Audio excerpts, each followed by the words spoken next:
Editora, sejam todos muito bem-vindos e obrigado pela presença. Queria iniciar a nossa conversa, eu queria pedir licença a todos vocês para, antes do início do nosso encontro oficial, dividir algumas palavras, tá?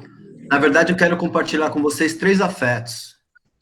São eles compaixão, empatia e solidariedade. Essas palavras designam o estado da alma. São 3 afetos que, juntos a outros, constituem o que chamamos de humanos. Eu quero enviar um forte abraço, repleto de compaixão, empatia e humanidade, a todas as pessoas que têm um ente querido nessa pandemia. Um gesto de conforto e alento, para lembrar que estamos distantes fisicamente, mas não sozinhos. Compartilhamos todos de um mesmo asteroide pequeno e redondo chamado planeta Terra. Por outro lado, meus amigos, é nos momentos de adversidade que os verdadeiros heróis se apresentam. E, em sua maioria, são pessoas anônimas. Eu falo dos profissionais de saúde, que há mais de um ano têm colocado a sua saúde e o convívio com seus familiares em segundo plano para se dedicar a salvar vidas. Eu quero agradecer a todos que não têm o privilégio de trabalhar remotamente. Fica aqui o nosso agradecimento e a nossa profunda admiração. Estamos no outono, amigos, estação do ano que representa a transição entre 2 extremos, entre o verão e o inverno. Momento crepuscular em que se inicia a queda das folhas e dos frutos. Teremos ainda um longo e lúgubre inverno pela frente, mas tão certo quanto o nascer do sol diário é a chegada da primavera. E ela chega prenhe de vida, florescendo de forma democrática em todos os jardins, promovendo o encontro celeste, o noivado universal, o casamento da vida que é a noiva com o infinito que é o noivo. Esta é uma singela homenagem da Poligrafia Editora a todas as vidas que se foram neste momento pandêmico. Que as suas almas encontrem repouso. Amém. Amém. E o Polidiálogos é uma iniciativa da Poligrafia Editora em promover um encontro cultural entre nossos escritores e os nossos leitores, né? A cultura é de origem latina. Como antiga, tinha o sentido do cultivo da agricultura. O pensador Cícero, por volta do ano 50 a.C., que deu sentido aos que conhecemos hoje. Ele dizia que, do mesmo modo que devemos cultivar a terra, devemos também cultivar o espírito. É esse o desejo desses encontros semanais, cultivar a alma através das palavras. E ninguém melhor que os escritores para fazer isso. Eu queria dizer que, particularmente, para mim é uma honra enorme, assim, iniciar esse círculo de diálogos com o romance A Arte de Construir Ruínas. Eu falo que é uma honra porque, assim, além de ser um livro muito bem escrito, ele tem um projeto gráfico impecável, né?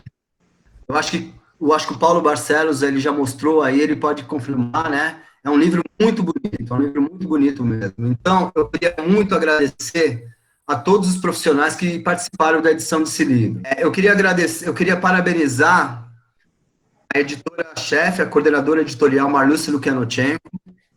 Queria parabenizar o Marcos Losnark, que fez o projeto gráfico.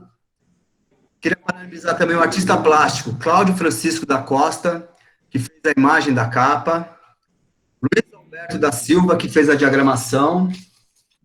E aqui, eu quero fazer um agradecimento especial ao professor, escritor e poeta César Magalhães Borges, que fez a revisão do livro, né? E ele gentilmente aceitou o nosso convite para acrescentar um pouco de conteúdo à nossa conversa, tá? O César vai também fazer uma certa mediação aqui. Tá bom? Obrigado, César, e seja muito bem-vindo. O nosso convidado de hoje é um artista que se expressa em várias formas. Jornalista, escritor, diretor e ator de teatro. Tem uma sólida carreira em teatro, cinema e televisão.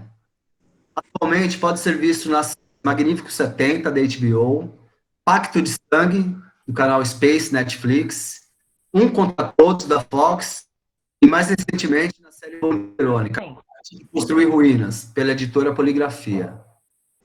Em 2018, lançou o seu segundo livro, Memórias, Paixões e Perfis, também pela editora Poligrafia. Ele obrigado por aceitar nosso convite e seja muito bem-vindo, Adriano Garibe. Obrigado, querido. Obrigado. Bem-vindo todos. Bem-vindo, Janete. Bem-vindo, meu filho Gabriel. Bem-vindo todos que estão aí, os amigos, as pessoas que eu não vejo há muito tempo. Bem-vindo, João Santucci, Paulo Barcelos. Bem-vindo, Otto Júnior, Ana Aline. Bem-vindo, o nosso Daniel Braga e outras pessoas que eu não estou conseguindo localizar aqui. Quem é que está mostrando o livro ali? Sou eu, Márcio Viana, te mandando um beijão aqui. Ô, Márcio, e aí, cara? Bem-vindo, irmão. Foi mal, tô descabelado e quis mostrar o livro, que é mais bonito. Tamo junto. Pode crer. Legal, Márcio. Então vamos nessa. Garibe, eu queria saber, antes de começar, você pode fazer um pequeno resumo do livro para a gente saber onde a gente está se embreando, pode ser? Mas o que eu posso falar? A história do livro, eu parto de um protagonista, que é o Ângelo, que abre o livro é dividido em 4 partes, é a parte do Ângelo, depois a parte da Tina, a parte da Zilda e a parte do Francisco. É um quarteto, e o Ângelo supostamente é o protagonista do livro, muito embora eu já não possa mais dizer isso, porque todos têm uma presença muito forte no livro. E os outros personagens, embora tenham suas narrativas autônomas e suas idiosincrasias e tudo mais, eles se relacionam com esse personagem e eles esclarecem muito, porque só na parte do Ângelo você não consegue dimensionar ele. Você vai dimensionar ele quando você entende ele a partir da perspectiva da Tina, que é a segunda parte, a partir da perspectiva da Zilda, na terceira parte, e a partir da perspectiva do Francisco, na última parte do livro, né? E aí, essa coisa de trabalhar com eixos pronominais, com vários eixos pronominais na hora de escrever, foi também uma coisa que eu estava comentando isso hoje numa conversa com a Marluce, que essa coisa de sentar e programar e planejar o livro, que eu acho que o romance requer planejamento de alguma forma, quer seja antes, quer seja durante, quer seja até mesmo depois, ele requer um planejamento, né? E eu tenho muita dificuldade com planejamento, né? Então, o que aconteceu foi que eu escrevi primeiro a parte do Ângelo e depois os personagens que já estavam lá nessa parte, nessa narrativa do Ângelo, eu acabei escolhendo a posteriori. Eu descobri a Tina na parte do Ângelo, né? Ela apareceu, assim como a Zilda apareceu com muita força, assim como o Francisco apareceu com muita força.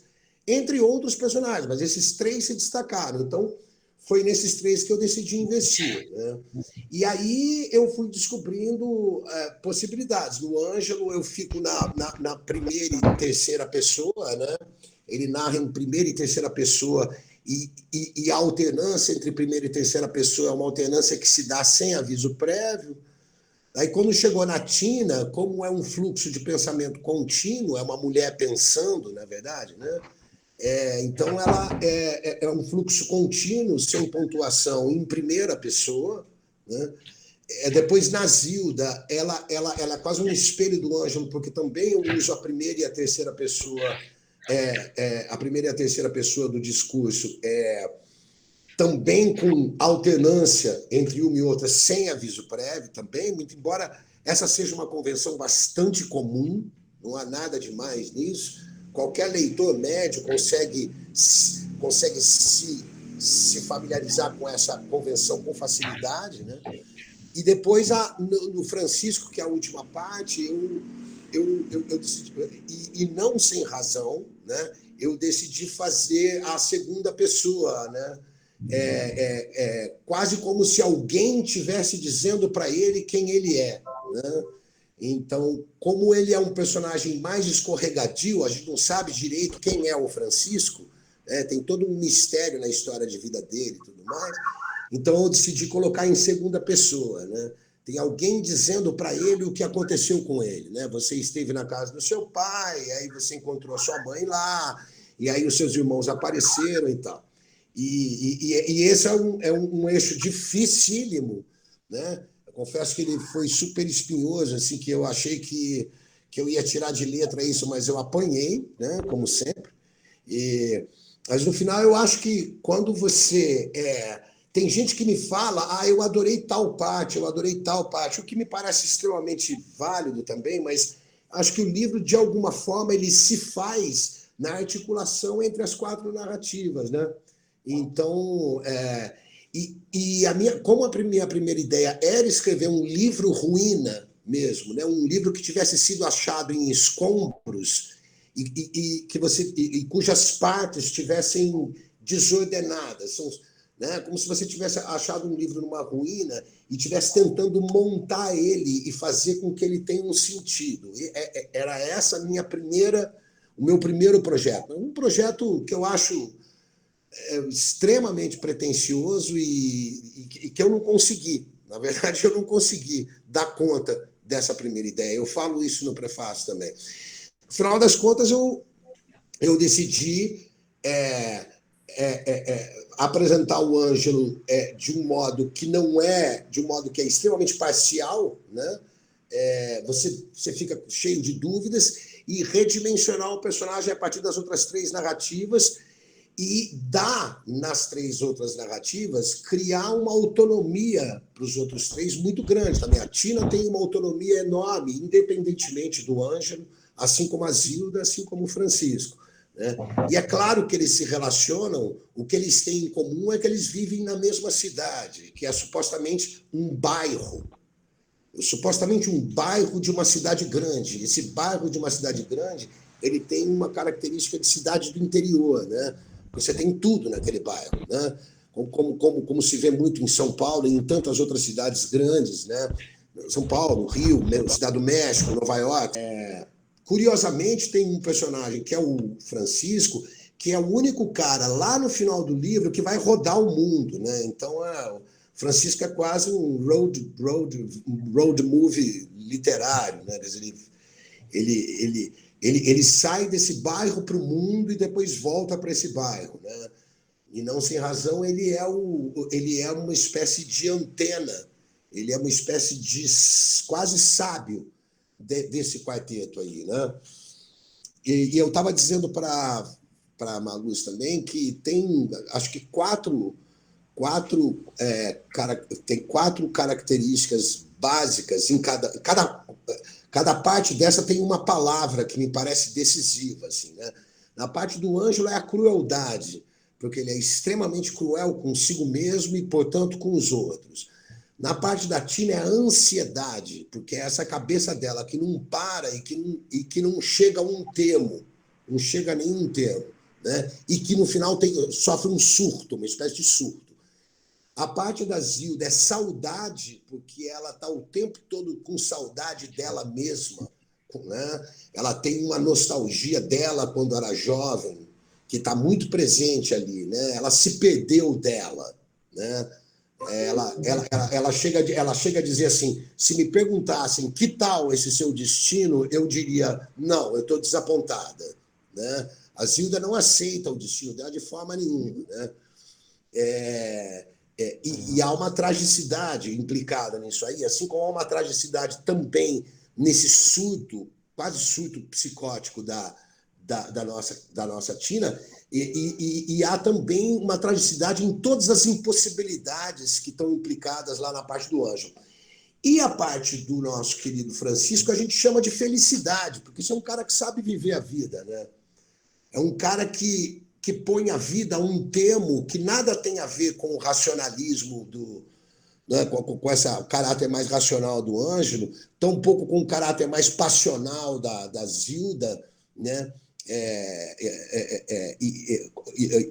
E também da Tina, né? Que são 2 personagens femininas que têm mais a Zilda do que a Tina passional, talvez, mas a Tina tem muitos anseios ao mesmo tempo e não consegue ancorar em nenhum deles, né? Por isso que, para mim, a palavra dela lá é ansiedade. O Francisco, ele não só é um flow, ele flui livremente, né, pelo mundo e por si mesmo, né? E ele tem um modo de encarar a vida, que é quase que a filosofia mesmo dele, se vocês quiserem, que é constrangedoramente simples e objetiva e clara e honesta e presente. Há uma presença, quase que uma presença que sobrepuja as demais presenças do romance. Um trecho pequeno aqui, que é quando ele... Como a ação se passa em alguns dias, né? Um dia depois do outro, praticamente, né? É de hora a hora, de dia a dia, que se dá a sucessão de acontecimentos na narrativa do Ângelo. Tem um dia que ele vai ao terapeuta, tá? E eu quero ler, que é o capítulo 5 aqui. Ângelo desiste de trabalhar, coisa rara, e segue para a terapia. Toda sexta-feira, 5 da tarde, tem encontro marcado para falar de si, coisa rara. Este é o 15º profissional que o atende nos últimos 20 anos. Passou quase metade da vida procurando, nenhum prestou. Ao menos este sabe ouvir, coisa rara. Está me ouvindo? Sim. Não gosto de falar para o vácuo. É essa a sensação? Um pouco. Prefere sentar na poltrona? Não, tá bom aqui. Posso falar? Se quiser. Eu estou aqui para isso. Não é isso? Pode ser. Eu estou aqui para quê? Você me diz. Silêncio. Ar-condicionado. Som de elevador subindo, descendo, subindo. Som do tecido de calças quando alguém cruza as pernas. Som de uma máquina ao longe. Breve buzina. Apito. Respiração ofegante. Lento roçar de pés no couro do divã. Clique de uma caneta. Virada de página do bloco de anotações. Corações batem sem parar. Corações batendo fazem um som oco, mudo, constante. Corações não descansam, não têm paz. Corações começam. Jamais me envolverei com alguém. Atravessar um destino, arruinar uma pessoa, fazer uma pessoa feliz, infeliz, fazê-la chorar, sentir a dor do abandono, de uma brutalidade sem nome, a mania que a gente tem de achar que pode cuidar de alguém, ou que alguém deve cuidar de nós. Grande engano essa coisa. Nossa desventura sobre a terra. Chore sozinho, medite, faça companhia ao seu animal, ele pode suportá-lo. No mais, controle seu desespero, isso não tem cura. Investigar a vida de nada adianta, só faz aumentar a dor. Anestesiar-se é sentir a dor de sentir nada. Morrer também não garante nada. Nada garante nada, a ninguém. A única coisa que alivia é o sentido. Inventar o sentido das coisas. Amar a forma das coisas. Saber que da forma podem emanar almas. Não de qualquer forma. De qualquer forma, seguimos. Não há o que fazer se não seguir, então seguimos. Sempre em frente, pois o tempo não volta, apesar da memória, essa condenação. Ângelo senta no divã, calça as sandálias, levanta-se e vai embora. Deixa a porta aberta. A parte da Zilda,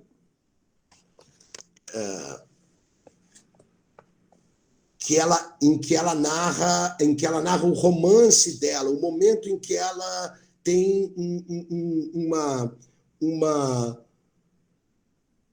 momento em que ela tem um envolvimento mais amoroso mais profundo com o protagonista, que é o Ângelo, que diz assim: era sábado de manhã e eu estava exultante, tão plena que ainda hoje cultivo a nítida sensação de ter ficado para sempre presa naquele dia. Se isto fosse possível, suspender um instante por mais do que um instante, minha vida tomaria rumos diferentes, seguiria por outros caminhos, menos áridos, menos carentes de sentido. E ainda que outras dores e desertos surgissem, não seriam como estes. Neste caso, muito funda a sensação, tudo seria talvez menos inaceitável.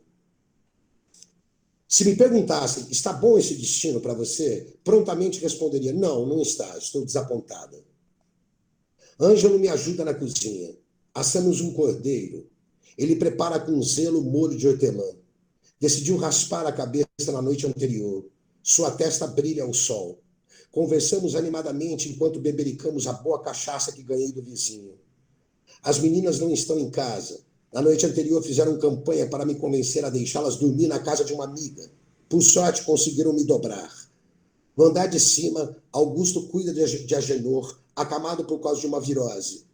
Grande parte dos hóspedes viajou para rever os familiares. Restam eu e Ângelo juntos na cozinha. Até os bichos da casa deram uma trégua. Um vento me acaricia suavemente. Nunca me senti tão bonita, nem vi a vida em cores tão vivas, nem respirei seus ares com tamanho contentamento. Em meio a isso, Ângelo é um deus de transparência. Diz coisas de modo calmo e encantador. Eu o ouço com olhos úmidos de arrebatamento e digo coisas também. Coisas que soam solares. E não somente as coisas que dizemos um ao outro, como também nossos movimentos e gestos parecem estar sendo gestados por entidades em festa, entidades que comemoram conosco nosso encontro. E é como se Deus estivesse em nossa cozinha, como se este fosse o Cordeiro de Deus. Bebemos e rimos e comemos e conversamos e vivemos uma coisa valiosa que valeria por toda uma vida. No relógio, nada além de algumas horas. No tempo, uma espécie de eternidade. Sua boca aproxima-se da minha devagar. Não quero que isto acabe, que haja um depois disso, depois desse beijo, que haja palavras depois. Seus dedos pequenos me tocam com a ternura da mãe que segura o filho pela primeira vez.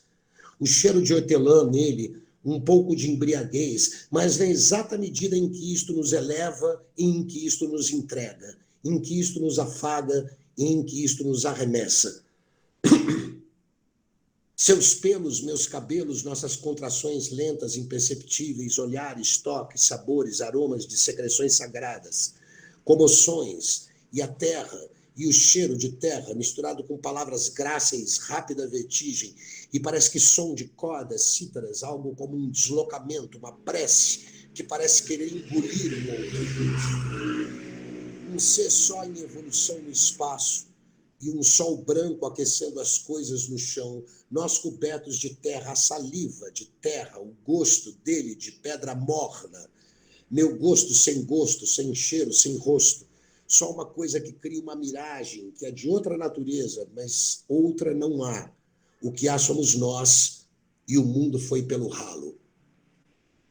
Nunca tão beijada, amada, sugada, usada, esquadrinhada, nunca tão minuciosamente explorada, jamais sonhei sentir o que senti, ou que existisse algo vagamente parecido com o prazer que só ele pôde naquela tarde encantada me dar. Essa é a nossa Zilda. Aí tem, na parte da Zilda, tem um pequeno trecho que o gato fala. Tem um gato, tem um personagem que é um gato nesse romance, que é um gato meio... É um gato hipenóstico, né? Um gato... E ele diz o seguinte, ele está o Ângelo sumiu, né? E a Zilda está apreensiva porque ela não sabe se ele morreu ou não. E ela está querendo saber se o gato dele sabe o que aconteceu. E o gato diz o seguinte, vamos supor que ele tenha morrido. Serve para você? Acho mais interessante versar sobre um morto. Vivos não me interessam. Não há humanidade capaz de tornar alguém vivo realmente interessante. A humanidade apenas rebaixa o caráter, torna-o fraco, contraditório, pusilânime, ambicioso.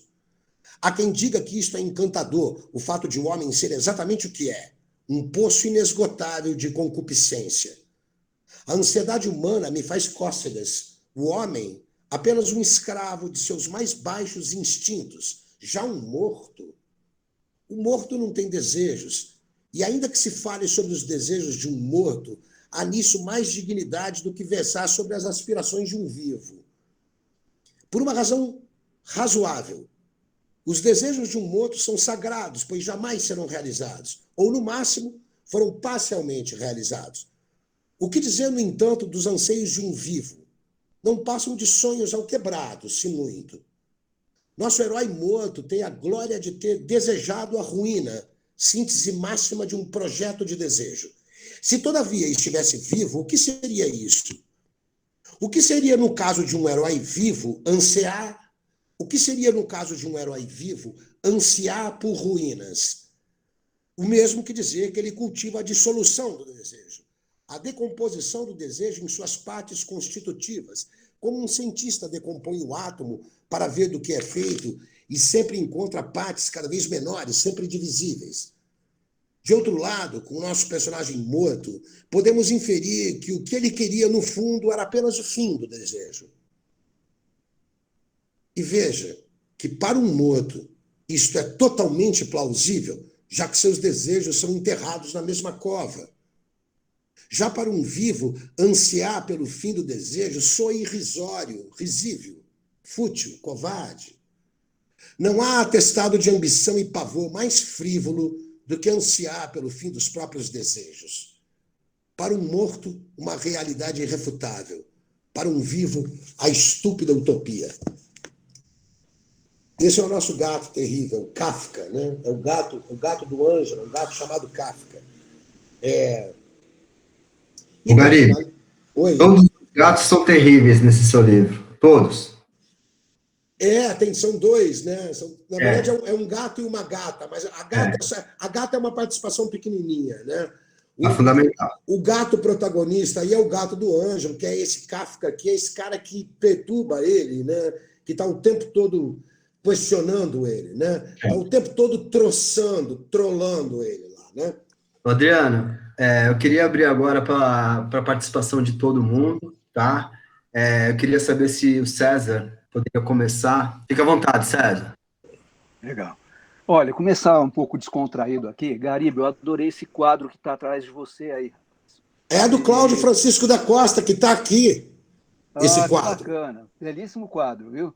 E eu fiquei assim, observando como é que o chapéu às vezes se encaixava na sua cabeça. Foi de propósito. Legal, muito bacana. Na verdade, não foi de propósito, foi meio sem querer. Eu parei aqui e falei, olha que engraçado, olha isso aqui, né? É engraçado isso. Mas fica bacana, dá um encaixe bem interessante aí.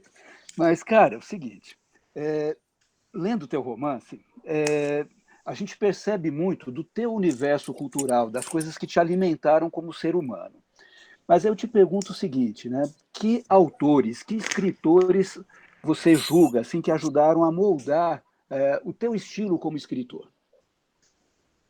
Putz, bicho, aí... Nossa, são tantos. Mas se eu tivesse que... Enfim, tenho que dizer aqui... Camus, né? Camus, inclusive, faltou uma epígrafe no livro... que na verdade é uma frase imputada ao Camus, mas como eu não tenho, ela é apócrifa, eu fiquei em dúvida se eu colocava ou não, que o Camus, dizem que ele dizia, quer filosofar, escreva um romance, né? Então, assim, o Camus está muito presente, Borges e Kafka sempre presentes de alguma forma. Eu não posso negar que, de alguma forma, tanto Flaubert quanto Proust, que são caras que têm uma carpintaria de prosa absolutamente brilhante e com sentenças enormes, né? Um fôlego de sentença enorme, né? Com uma sintática assim, extremamente engenhosa, né? São caras que também estão muito presentes. Beckett, de alguma forma, sempre teve, né? E eu estou deixando gente de fora, mas depois eu vou lembrando e vou dizendo. Mas é porque tem tantas outras influências além dos escritores, né? Quer dizer, dos grandes narradores. Eu não tenho como deixar o Melville de fora, né? Porque o Moby Dick é um livro, e nem Dostoiévski, que também é outro autor que foi durante muito tempo de cabeceira, né? Então não faltam grandes escritores como mestres para nós, ainda que muitas vezes a gente não consiga lê-los no original, entendeu? Em suas línguas originais, né? Não faltam grandes escritores para para nos ensinar mesmo a narrar, né, e a ter um texto fluido e que tenha lá uma... De alguma forma, eu fico me lendo e fico, às vezes, avaliando se aquilo ritmicamente faz, né?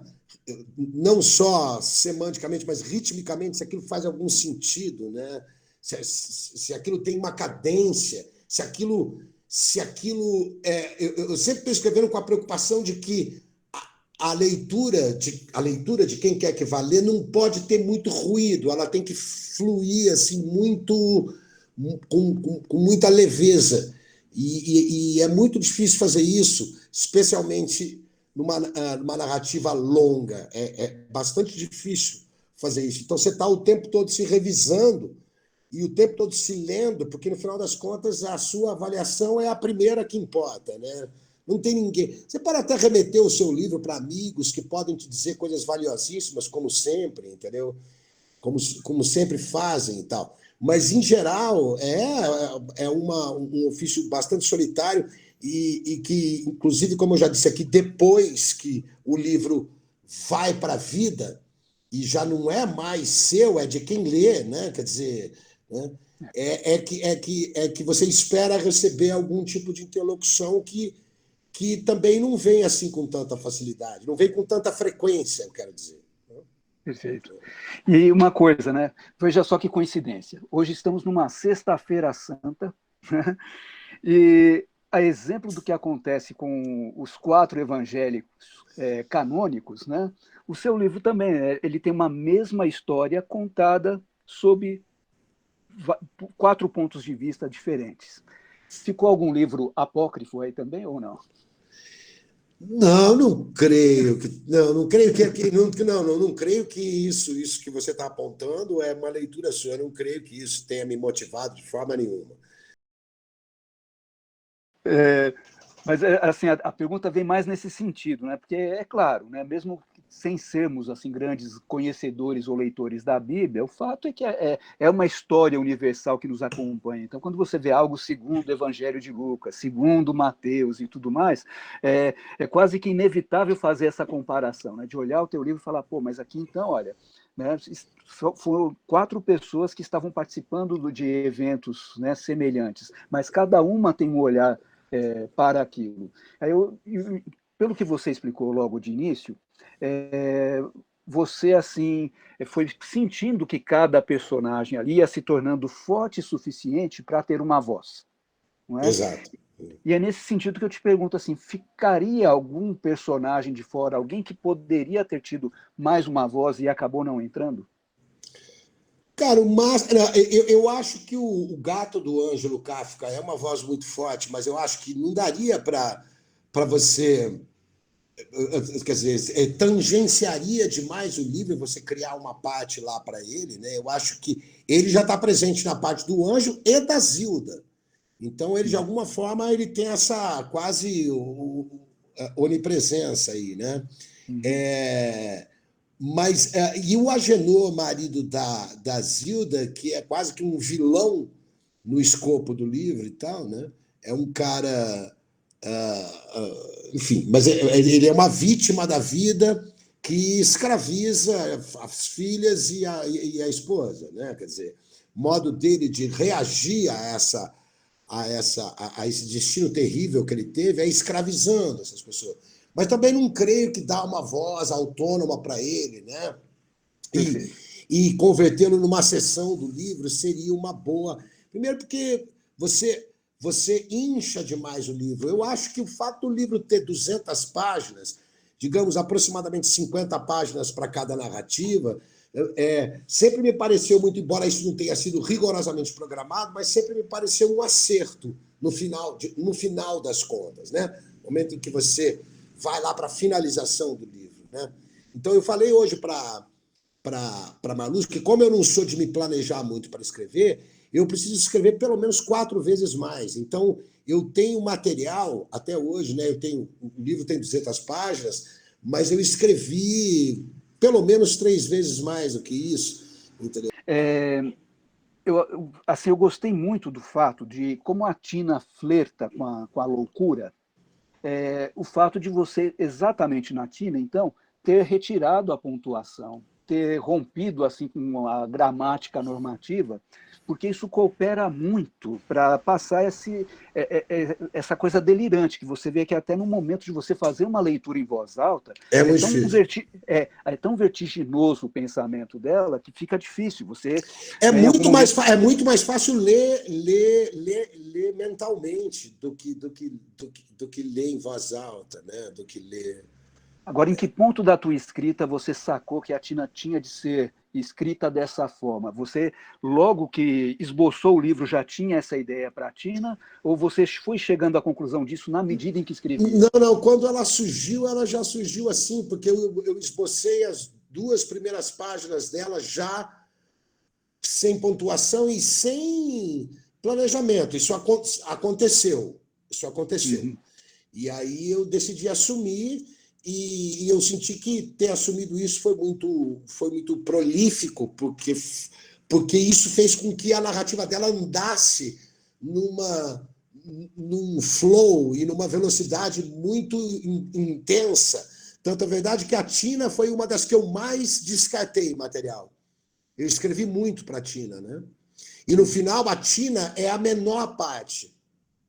Ângelo é uma parte relativamente grande, Zilda é maior ainda, Francisco é intermediário e a Tina é a menor parte de todas, né? Ela não chega a ter, ela tem, se não me engano, menos de 40 páginas, né? Uhum. Mas ela ficou muito interessante, assim, do ponto de vista estético, sabe? Assim, eu gostei muito da forma como você a criou e da forma como você a expressou em palavras ali. Ficou muito bacana. Não, é claro que a Tina, é claro Não que a pode... Tina, César, ela é, assim, verticalmente influenciada pela Molly Bloom, o personagem do James Joyce no Ulisses, né? Que é, que é essa voz feminina que encerra o romance lá, né? A gente vê o Leopold Bloom fazendo todo o périplo lá por Dublin, e no final, essa mulher que é a esposa dele, que está esperando ele em casa, ele encerra o livro com os pensamentos dessa mulher, né, que são as últimas quase 100 páginas do livro, e que é um fluxo de pensamento contínuo e sem pontuação. Então, é claro que isso é uma... Eu, quando fui citar aqui as influências, não citei isso, mas isso, no caso da Tina, como aquilo me fascina muito, a leitura do famoso monólogo interior da Molly Bloom, né? Como aquilo foi uma coisa muito marcante na minha vida como leitor e como artista. Então, aquilo, de alguma forma, é a influência direta aí, no caso da Tina, né? E também porque é um exercício extraordinário você se colocar no lugar da cabeça de uma mulher, né? Assim como se colocar no lugar de uma mulher, no caso da Zilda, né? De uma mulher de meia idade já, né? Com uma sexagenária e tudo mais, né? Quase septuagenária, uma mulher que está entre os 60 e os 70, né? E que tem uma vida pregressa, etc. e tal, né? Assim como se colocar no lugar de um artista que não sabe direito o que quer, mas que tem um projeto, que é o Ângelo, né? Porque eu não existe um alter ego meu em nenhum desses personagens. Dizer que o Ângelo é o seu alter ego. Não é, na verdade não é. Ele é, em alguns aspectos, assim como os 4 são. Mas também eu me coloco no lugar de um sábio de 85 anos, que é o nosso querido Francisco, e que teve uma vida extremamente atribulada e controversa, né? E eu acho que, eu costumo dizer que quando você é ator, você se coloca no lugar do outro, não é isso?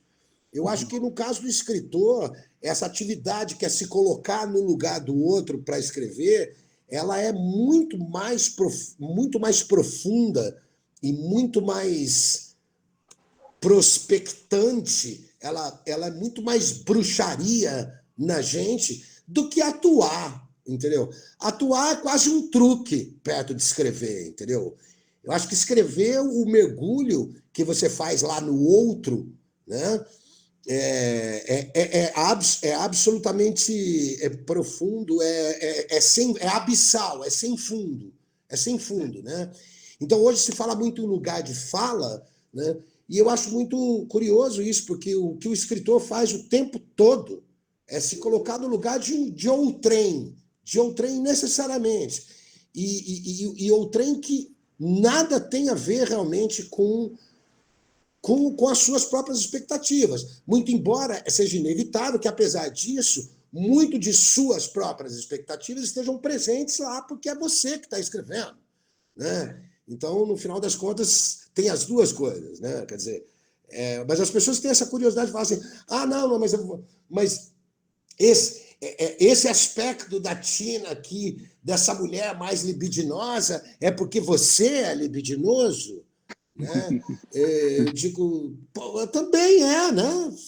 Quer dizer, entendeu? Para se colocar no lugar de alguém, é preciso que você se coloque a partir de suas próprias experiências. Afinal de contas, você vai se colocar a partir da experiência da tua mãe? Não, você vai se colocar a partir das próprias experiências. Não tem outra saída. Né? Quer dizer, enfim.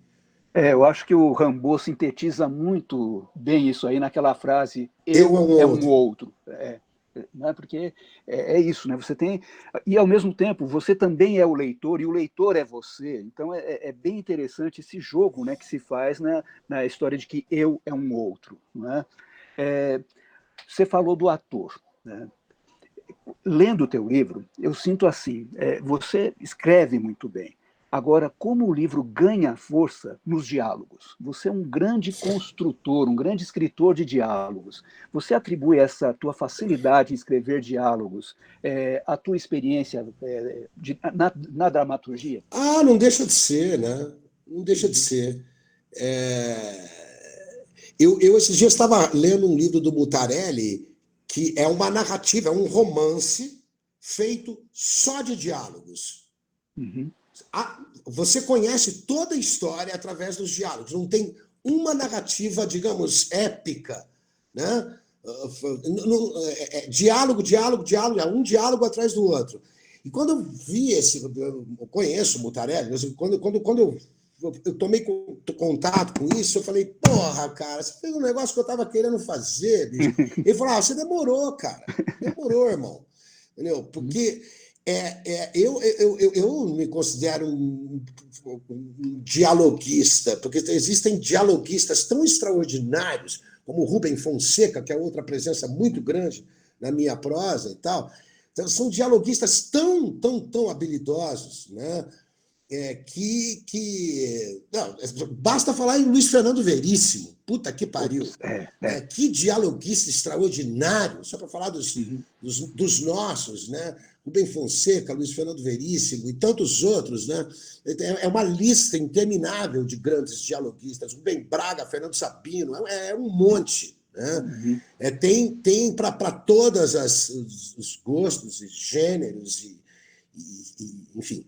Mas, então, esses professores, né? Você lê um Luiz Fernando Veríssimo, tem ali uma capacidade de penetrar no sentido das coisas, de penetrar profundo no sentido das coisas, através do diálogo e com humor. E aí, quando se fala em humor, não é humor de gracinha, não, é ironia mesmo. O cara é um ironista extraordinário, tanto quanto o Rubem Fonseca, né? Carlos Heitor Coni, puta que pariu, né? Como é dialoguista e como faz do diálogo uma entidade dentro da estrutura romanesca deles, né? A estrutura romanesca deles é essa entidade. Diálogo é uma coisa pela qual você espera. Né? Se ela demora muito a vir, ela faz falta. E existem... O Kafka, por exemplo, não precisa ficar dizendo que Kafka... O Kafka é o Kafka, bicho. Mas ele não tem travessão. Né? O diálogo dele está dentro do corpo da prosa. Né? Que é uma coisa que eu acho absolutamente extraordinária, porque eu acho que a coisa da convenção do travessão é para que a leitura fique talvez um pouco mais palatável e acessível. né? Você olha para o Kafka, é um bloco, né? São blocos e blocos, e o diálogo está todo lá no meio, né? Sem tanta convenção. Ele está narrando e, de repente, o diálogo aparece e desaparece, né?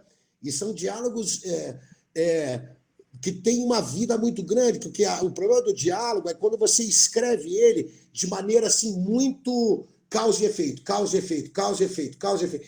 E diálogo não é assim, o diálogo é sempre uma coisa muito mais irregular. Tem perguntas que não são respondidas, tem coisas que são ditas e quase não são ouvidas pelo interlocutor lá, entendeu? Tem coisas atravessadas, um diz uma coisa, outro entende outra.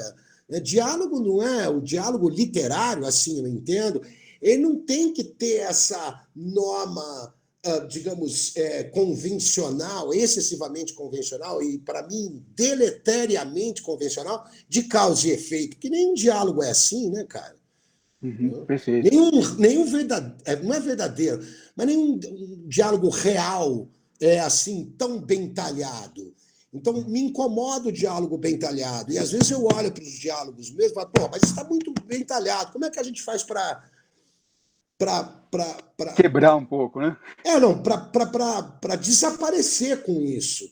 Porque aí ele ganha um relevo, de alguma forma, ele chega mais do que quando é, oi, como vai? Tudo bem? E você? Eu vou bem, e o seu tio? Meu tio vai bem. Aí você, entendeu? Quer dizer, é claro que na vida existem coisas assim, mas a gente não está falando, a gente está falando de literatura. Então, o modo como você propõe o diálogo, ele não é necessariamente, por mais realista que você pretenda ser na exposição do diálogo, ele vai se dar de um modo que muito mais tangencia a vida, no sentido de que parte da vida mais em direção a uma outra resultante estética e semântica, do que, senão você é um documentário, né? Você grava e aí você tenta reproduzir, digamos, essas sujeiras, um falando em cima do outro, né? Tem vários autores. Eu estava lendo um autor húngaro recentemente, em que essa coisa da sobreposição do diálogo, ele inventou uma convenção para que isso seja possível, né? Ele inventou lá uma convenção gráfica para você entender que naquele momento os dois estão falando ao mesmo tempo, né? Enfim, tem uma interseção de palavras, né, que se dá em muitos momentos, né? Então, se é para ser efetivamente realista, então você vai ter que buscar esse negócio aí, né? E que até do ponto de vista da convenção é difícil de expor formalmente isso, né? Teu livro foi publicado em 2016. Né? Assim, a proposta do livro é muito clara, não tem qualquer intenção político-partidária na tua obra, mas não dá para ler teu livro hoje sem pensar no mundo, no estado em que está, e no Brasil também, no estado em que está, e pensar assim, você consideraria que o seu livro, de alguma maneira, dialoga com essa arte humana de construir ruínas? Nós estamos construindo ruínas ainda agora. É o que a gente tem feito há muito tempo e agora mais do que nunca, né? Quer dizer, eu acho que o título do livro dialoga com isso, mas eu acho que a coisa desse artista, né, cujo projeto pretender que sua obra seja uma ruína, que ela sofra os efeitos do tempo, né? que ela envelheça, que ela apodreça, que ela mofe, né? que inclusive é um projeto do Joseph Beuys e de tantos outros grandes artistas que até hoje né? Existem artistas extraordinários que perseguem essa senda aí, e tantos outros, né, Cláudio? Eu estou falando do Joseph Beuys porque eu gosto pra caralho dele, mas acho que todo artista tem a pretensão de submeter sua obra aos efeitos do tempo. Né? No final, toda a questão é tempo. O tema para mim, para as artes em geral, música, artes visuais e literatura, se você quiser falar das grandes artes, e esses três grandes... É a questão do tempo, né? Quer dizer, não tem como escapar muito disso. Cara, assim, é engraçado você falar que não tem nenhuma implicação, nenhuma contextualização política, e de fato não há.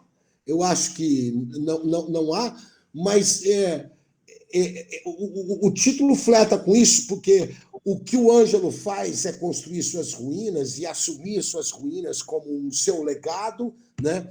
O que a Tina, de alguma forma, faz em pensamento, o que a Zilda faz ao reconhecer a tragicidade do destino dela, ou seja, eu comecei num ponto e agora eu estou num lugar que eu não quero estar. Eu tive uma vida para chegar num lugar que aquilo que eu digo, se você me perguntasse que tal o seu destino, eu diria, eu estou desapontada, não era isso que eu esperava. Né?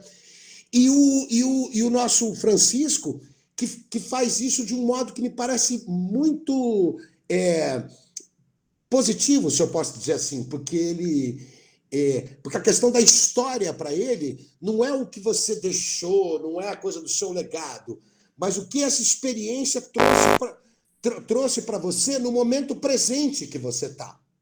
E não lá no passado, o que aquilo representou. Não que isso não tenha importância, né? Mas, então, são artes diversas de construção de significados, né? Muitas delas compostas por coisas que já não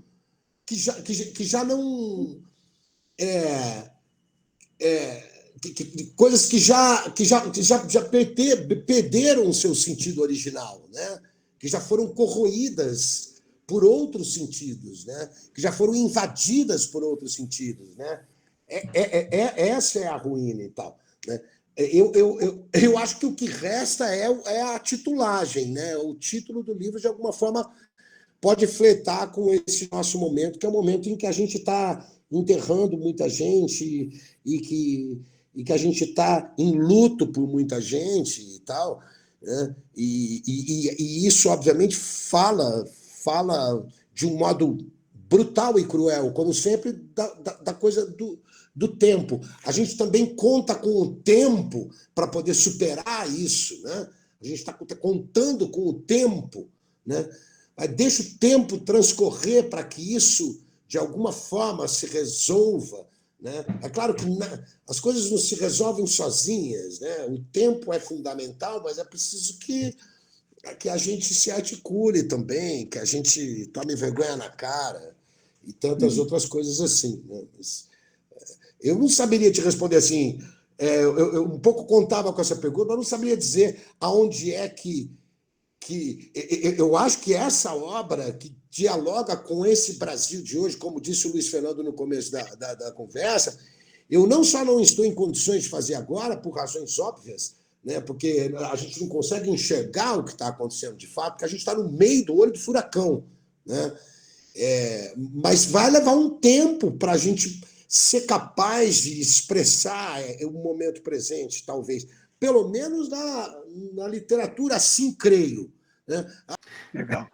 O Garibo, agradeço, tá, bastante aí, e aproveito, né, também para agradecer o Luiz Fernando, agradecer a Marluce pelo convite.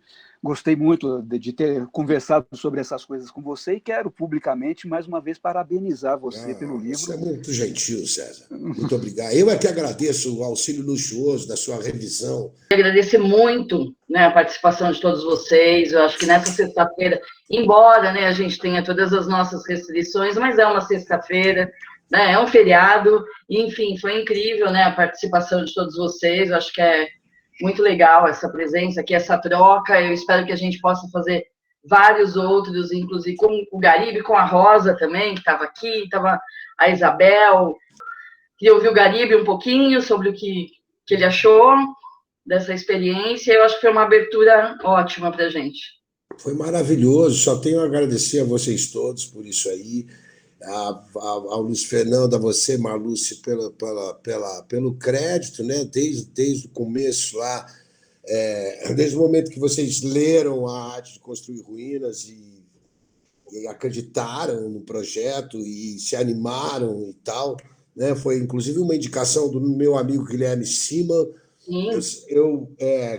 Que me indicou vocês, assim, foi uma felicidade, porque e agradecer pelas considerações e pelo evento, né? E por tudo que a Poligrafia tem feito aí, né? Porra, publicou 2 livros meus e tem publicado muita gente muito boa, que eu sei, tem um catálogo extraordinário. E isso, nesses tempos que a gente está vivendo, tem uma editora que tem essa preocupação, né? Que tem critérios e que tem uma diversidade editorial e tal. Isso é um troço que tem que ser, para mim, super valorizado. Bom, gente, eu ficaria aqui junto com vocês a noite inteira conversando. Acho que ainda tem muito a se falar sobre a arte de construir ruínas. Eu queria muito ter falado sobre o Gregório Santos e José Kátia, personagens maravilhosos, incríveis, que o Garibe faz uma homenagem a um grande escritor, um outro grande escritor como ele. Garibe, eu quero dizer que é uma honra para a Poligrafia ter você em nosso catálogo, tá? Saiba que aqui as portas estão sempre abertas para você, para sua arte. Obrigado, senhor. Obrigado, César. Você acrescentou muito à nossa conversa. Eu quero terminar minha fala de uma maneira um pouco esperançosa, aqui dizendo para vocês, escritores, que enquanto houver escritor, haverá leitor.